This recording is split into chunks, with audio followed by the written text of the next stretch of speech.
ស្នាមញញឹមនឹងភាពកក់ក្ដៅភាសាបងប្អូន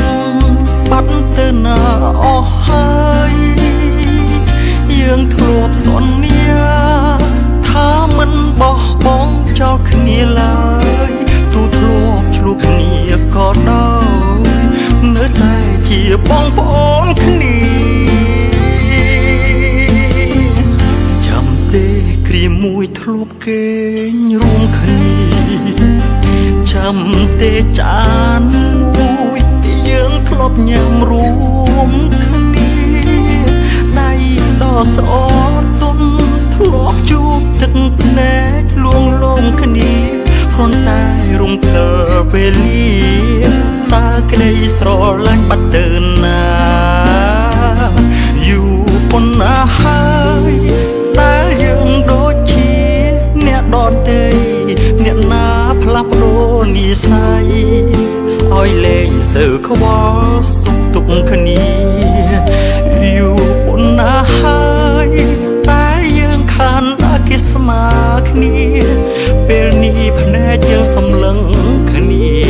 ចាត់ទុកគ្នាក្នុងន័យបែបណាយើងជាបងប្អូនមិនអាចចោលគ្នាមិនថាពេលនេះយើងឆ្ងាយគ្នាយ៉ាងណាបើថ្ងៃមុនខំលើកលែងតួឲ្យគ្នាផងណា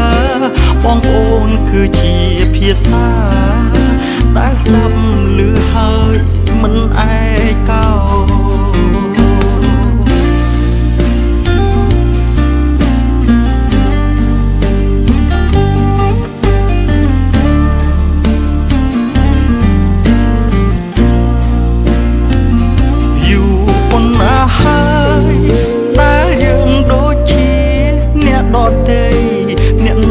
ផ្លាស់ប្ដូរនិស្ស័យឲ្យលែងសើខ្វល់សុខទុក្ខគ្នាយូរប៉ុណ្ណាហើយតែយើងខានអគិស្មាគ្នាពេលនេះភ្នែកយើងសម្លឹងគ្នាចាត់ទុកគ្នាក្នុងន័យបែបណាយើងជាបងប្អូនមិនអាចចោលគ្នាមិនថាពេលនេះយើងឆ្ងាយគ្នាយ៉ាងណាបើថ្ងៃមុនខំលើកលែងតួឲ្យគ្នាផងណា